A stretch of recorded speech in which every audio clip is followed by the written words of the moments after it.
mis amigos, reúnanse, porque hoy nos sumergimos en una historia que aún provoca escalofríos, un momento tan extraño, tan inquietante, que incluso la intrépida Ninón Sevilla quedó cuestionando la realidad.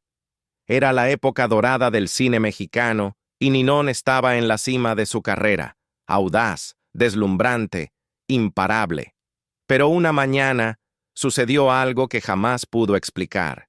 Vio a un hombre, un querido colega, de pie como si nada hubiera cambiado. El único problema, había muerto la noche anterior. ¿Fue un engaño de la mente? ¿Un espíritu que se aferraba al mundo? ¿O algo aún más inexplicable? Este es el escalofriante misterio ligado al legendario Joaquín Pardavé. Quédense, porque esta historia los hará reflexionar mucho después de que caigan los créditos. Y antes de continuar, no olviden darle like a este video y suscribirse al canal. Ahora, comencemos. Pero primero, déjenme llevarlos de vuelta a una época en la que La Habana vibraba con ritmo, color y sueños por cumplir. Fue en esa ciudad vibrante, el 10 de noviembre de 1929, donde nació Emelia Pérez Castellanos, una niña que algún día cautivaría al público bajo el nombre de Ninón Sevilla. Creció en el corazón de La Habana, bajo el cuidado de su abuela y su tía, dos mujeres fuertes que moldearon su crianza. Su abuela, una devota católica, imaginó un futuro distinto para la joven Emelia. La inscribió en un colegio de monjas, donde la niña, llena de curiosidad y devoción, creyó que estaba destinada a convertirse en monja misionera. ¿Se lo imaginan? El mundo casi pierde a una de sus más grandes bailarinas en favor de una vida de oración y contemplación silenciosa. Pero el destino tenía otros planes, y el espíritu de Ninón también. La danza la llamaba, con una fuerza imposible de ignorar. Ah, pero en aquellos tiempos, provenir de un hogar católico estricto significaba que una carrera en el mundo sensual de la danza era impensable, e incluso inaceptable. ¿Y qué hizo ella? Bailó en secreto, dejando que su cuerpo expresara la pasión que no podía decir en voz alta. Y cuando llegó el momento de subirse al escenario, supo que necesitaba un nombre tan deslumbrante como su talento. Encontró inspiración en la legendaria cortesana y escritora francesa Ninon de Lenclos, conocida por su ingenio, belleza e independencia sin disculpas. Así que Emelia Pérez Castellanos dejó de existir. Había nacido Ninón Sevilla. Su viaje comenzó en los famosos cabarets y clubes nocturnos de La Habana, donde rápidamente se ganó una reputación por sus actuaciones electrizantes. ¡Oh, qué espectáculo debía de ser! Sus movimientos precisos pero fluidos, su presencia imposible de ignorar. Pronto llegó al Teatro Martí, un escenario histórico en La Habana, donde actuó junto a los queridos comediantes cubanos Mimí, Cal Nananina y Leopoldo Fernández, mejor conocido como Tres Patines. Allí, bailó junto a su compañero de escenario, un talentoso bailarín llamado Horacio, perfeccionando su arte y consolidando su nombre. Pero mis amigos, como suele hacerlo el destino, tenía un giro más preparado. Un cineasta, el renombrado Juan Orol, llegó a Cuba en busca de una nueva estrella para sus películas en México. Ninón, siempre ambiciosa, aprovechó la oportunidad y audicionó. Oh, qué distinto pudo haber sido todo. Pero al final, Orol eligió a otra rumbera deslumbrante, la inolvidable Rosa Carmina. Ahora, volvamos a una época dorada de música, baile y luces deslumbrantes. Una era en la que una joven estrella cubana llamada Ninón Sevilla llegó a México, lista para conquistar el escenario y poco después, la pantalla grande. Llegó por invitación del reconocido productor y director puertorriqueño Fernando Cortés, quien vio en ella algo especial, algo eléctrico. La llevó a presentarse en el legendario Teatro Lírico de la Ciudad de México, donde rápidamente se convirtió en una sensación. Pero el destino tenía planes aún más grandiosos. Pronto, la invitaron a unirse a una compañía de gira liderada por nada menos que Libertad Lamarque, la gran cantante argentina. Imaginen la escena. El histórico Teatro Degollado en Guadalajara, repleto de espectadores ansiosos. Cuando Ninón subió al escenario, su número fue tan embriagador, tan lleno de fuego y pasión, que robó el espectáculo, eclipsando incluso a la misma Lamarque en los aplausos del público. Esa noche, quedó claro, Ninón Sevilla estaba destinada a la grandeza. No pasó mucho tiempo antes de que la industria del cine llamara a su puerta.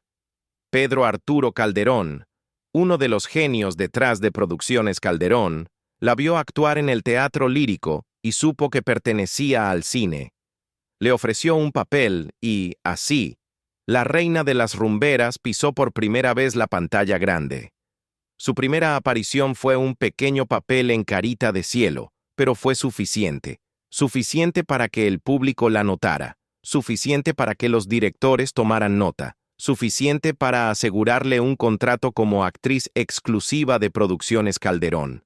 Al principio interpretó papeles secundarios en películas como Pecadora, con Emilia Guiú, y Señora Tentación, junto a David Silva. Pero pronto llegó su gran momento. En 1948, obtuvo su primer papel protagónico en Revancha, un filme que la emparejó con el legendario cantante y compositor Agustín Lara.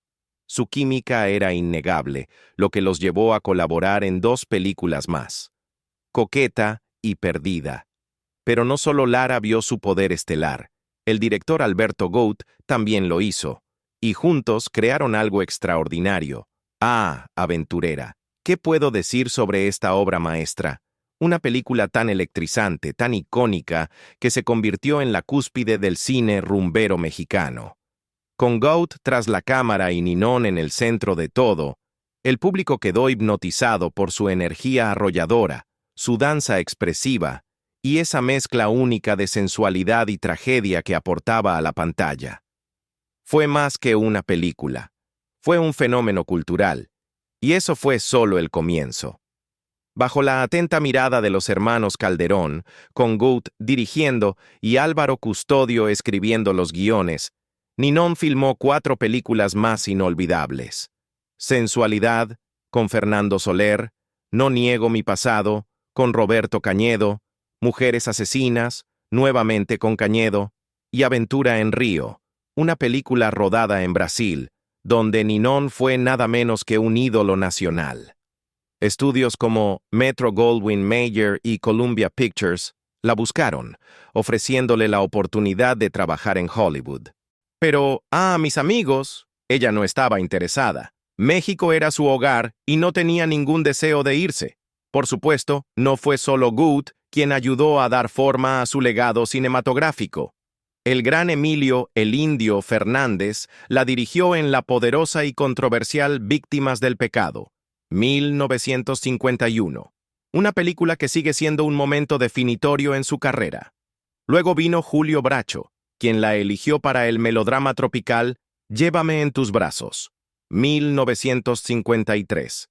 Y en Mulata, 1954, compartió pantalla con el apuesto Pedro Armendáriz en una película innovadora que fue la primera en el cine mexicano en explorar las tradiciones afrocubanas y la santería.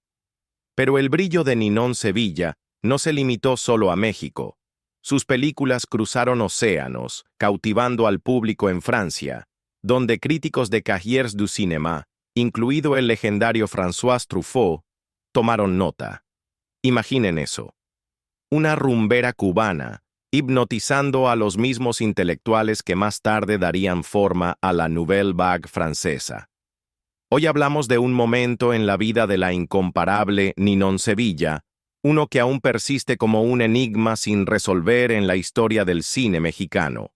Fue una época en la que la época de oro del cine mexicano estaba en su apogeo, y las estrellas brillaban más que nunca.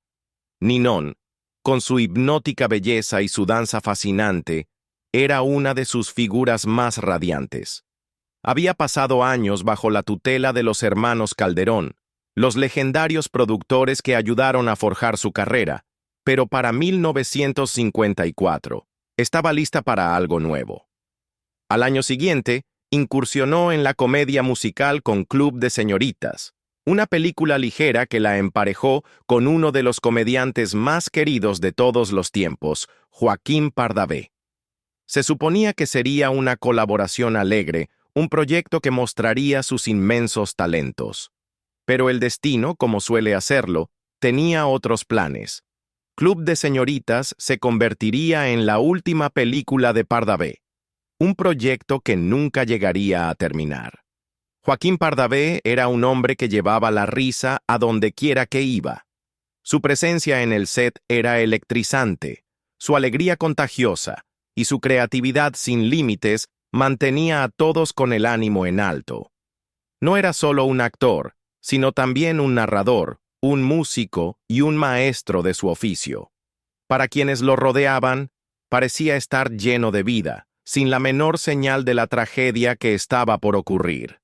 El 20 de julio de 1955, la noticia de su muerte se propagó como un incendio. Nadie podía creerlo. Días antes, lo habían visto riendo, bailando y trabajando como si tuviera toda una vida por delante. Era un hombre en movimiento, un espíritu que parecía intocable por la tristeza o la enfermedad.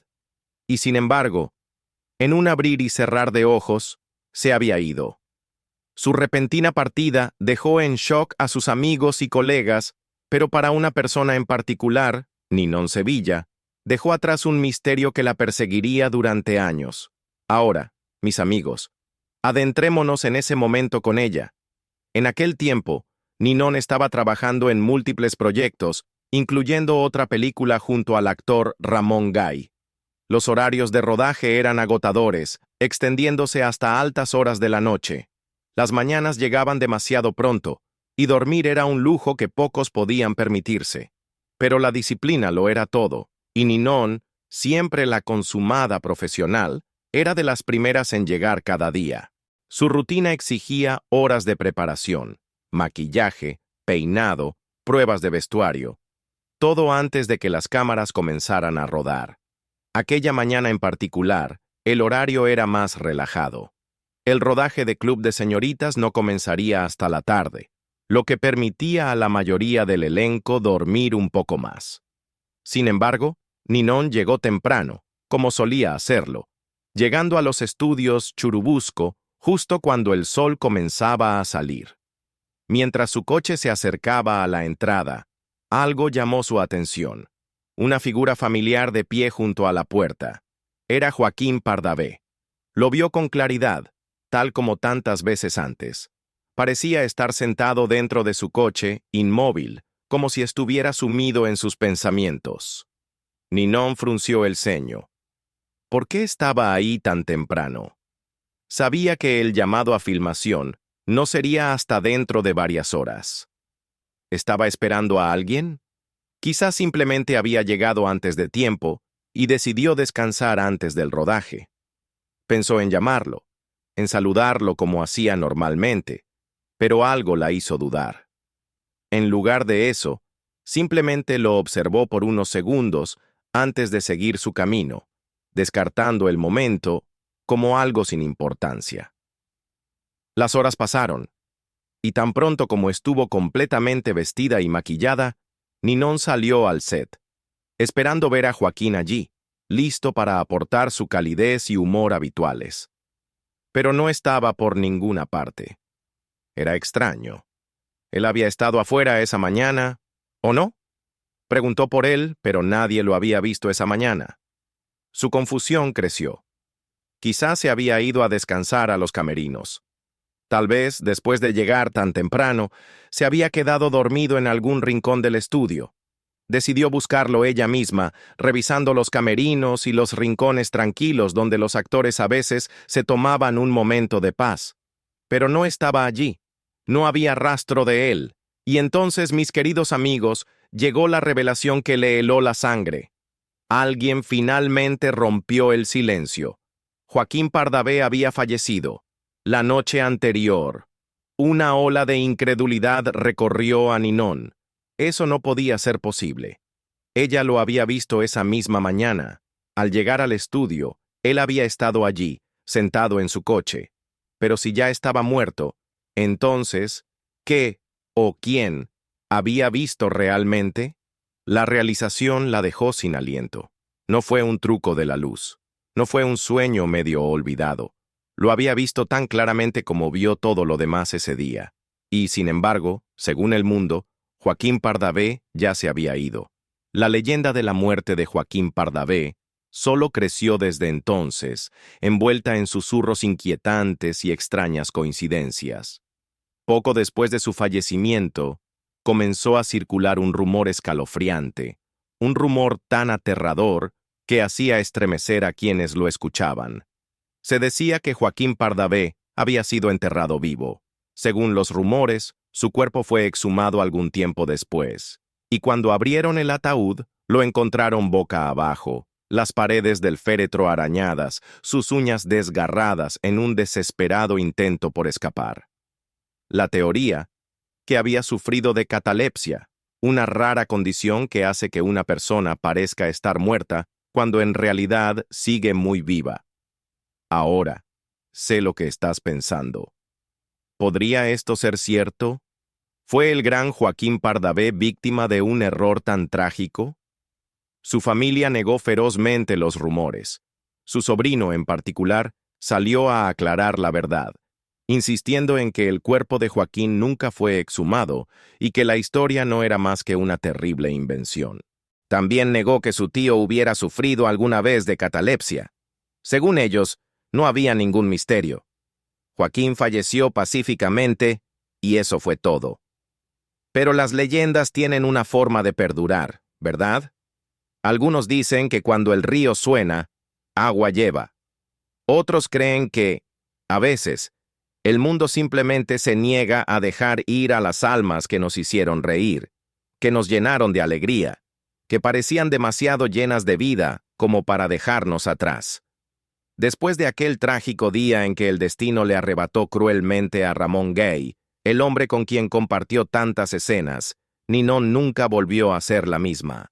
Fue una herida que el tiempo no pudo sanar, una pérdida que permaneció en las sombras de su memoria. Pero si algo caracterizaba a Ninon, era que nunca dejó que la tragedia la definiera. No, mis amigos, ella bailó a través del dolor con la misma pasión con la que bailó en la vida. Se entregó por completo a su arte, trabajando incansablemente, como si el ritmo de la música pudiera ahogar el dolor.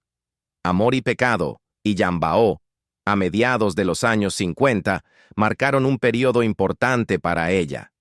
Con estas películas, consolidó un fuerte lazo profesional con el director Alfredo B. Crevena y con el mismo Ramón Gay, cuya ausencia lamentaría profundamente más tarde. Yambao fue particularmente especial. Fue su primera película en color, un audaz intento por introducir su electrizante presencia en el mercado estadounidense. El público ya había caído bajo su hechizo, pero ahora, el mundo entero estaba mirando. Cuando la década de los 50 llegaba a su fin, también lo hacía la era dorada del cine de rumberas. El género que la había convertido en un ícono comenzaba a desvanecerse, y con él, Ninon Sevilla se retiró del ojo público. En 1959 se despidió de su legado rumbero con Mujeres de Fuego, nuevamente bajo la dirección de Crevena. Fue el final de una era, el cierre de un capítulo que la había definido como artista. Con el cambio de rumbo en el cine, Ninon tomó una decisión valiente. Se alejó. Su última película en ese período fue Zarzuela 1900, una comedia musical española, tras la cual dejó atrás la pantalla. Pero mis queridos amigos, la vida tenía otros planes. En 1963 incursionó en el teatro, protagonizando La prostituta respetuosa, basada en la obra de Jean-Paul Sartre.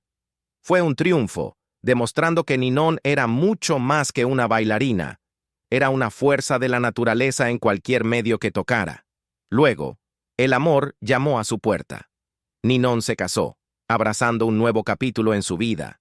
lejos de las deslumbrantes luces del espectáculo. Se mudó a Nueva York, donde vivió durante 15 años. Pero el destino, como siempre, tenía sus giros. Tras quedar viuda, sintió el llamado de regresar al lugar donde verdaderamente pertenecía, México, la tierra que la amó primero, la tierra que la convirtió en leyenda. Fue el gran Mario Hernández, director y admirador de toda la vida, quien la convenció de volver al cine. Regresó con Noche de Carnaval, 1984. Una película que no era solo otro papel, sino un homenaje. Una carta de amor a la mujer que había encendido la pantalla décadas atrás. ¿Y cómo brilló? Esa actuación le valió el premio Ariel a Mejor Actriz, un logro que coronó su regreso y dejó claro que Ninón Sevilla seguía siendo magnífica. Su regreso no fue efímero. Participó en otras películas de Hernández e incluso tuvo una aparición especial en Hoy como ayer en 1987, una cinta sobre el legendario Benny Moré. Su última actuación en cine fue en Rumbera Caliente en 1989, un adiós apropiado al género que una vez reinó. Y no olvidemos su regreso al teatro en 1983, cuando compartió escenario con Lucha Villa y María Victoria en Las Hermanitas de Acámbaro. Incluso después de tantos años, su presencia seguía siendo innegable, atemporal, inolvidable. Pero mis amigos, la magia de Ninón Sevilla no se limitó al cine y al teatro. También encontró un nuevo hogar en la televisión. En 1964, incursionó en las telenovelas con Juicio de Almas. Pero fue con el resurgimiento de su carrera cuando realmente se convirtió en un rostro querido en el género. Su papel en Tú eres mi destino marcó el inicio, pero fue Rosa Salvaje, 1987, junto a Verónica Castro, lo que la convirtió en un pilar de las telenovelas. El público la adoraba, y desde entonces se volvió una presencia esencial en estas historias, interpretando personajes llenos de calidez, humor y una profunda comprensión de las dificultades de la vida. Representaba el alma del barrio, al igual que sus contemporáneas Silvia Derbez, Meche Barba y Carmen Salinas. Desde Cuando llega el amor hasta Las secretas intenciones, desde María la del barrio hasta La usurpadora, y más tarde en Rosalinda, Amarte es mi pecado, e incluso su última actuación en Qué bonito amor, Ninón Sevilla siguió siendo una figura querida. Interpretó a mujeres fuertes, resilientes, humildes, alegres, llenas de vida. ¿Y acaso no fue siempre así? Una mujer que desafió las adversidades, que bailó en la alegría y en el dolor por igual, y que nunca dejó que la música se detuviera. Más allá de las luces deslumbrantes y los aplausos ensordecedores, Ninón Sevilla vivió una vida llena de amor, misterio y resistencia. Tuvo una relación de muchos años con el productor de cine Pedro Arturo Calderón, un romance que, aunque nunca llegó al matrimonio, estuvo lleno de admiración y compañerismo. Más tarde, el amor la llevó al doctor cubano José Gil, con quien se casó, solo para quedar viuda demasiado pronto. Una tristeza que sobrellevó con la misma fortaleza silenciosa que definió su vida. Y luego, llegó el amor más grande de todos, su hijo, Genaro Lozano, un talentoso músico. Genaro fue el tesoro que más resguardó en su corazón. Sin embargo, la identidad de su padre sigue siendo uno de los grandes misterios en torno a Ninón Sevilla. Algunos dicen que se llevó ese secreto con ella, protegiéndolo con la misma intensidad con la que resguardó su vida privada. Pero, mis queridos amigos, incluso las leyendas deben dar su última reverencia. El 1 de enero de 2015, a los 85 años, el corazón de Ninón Sevilla, tan lleno de ritmo, tan lleno de vida, finalmente dejó de latir. Falleció en la Ciudad de México, el lugar donde se convirtió en un ícono, en la reina de la pantalla grande. Su descanso final está en el Panteón Jardín, en la sección dedicada a la Asociación Nacional de Actores, ANDA. Allí entre las grandes figuras del cine mexicano, descansa, no en silencio, sino en los ecos de cada melodía que bailó, en cada película que iluminó, en cada instante que vivió con un espíritu inquebrantable. Si, como yo, admiras a las leyendas que dieron forma a nuestra historia cinematográfica, no olvides darle me gusta a este video y suscribirte al canal. Y dime, ¿cuál es tu momento favorito de Ninón Sevilla? Compártelo en los comentarios. Hasta la próxima, mis amigos. Que la música siga sonando y que nunca dejemos de bailar.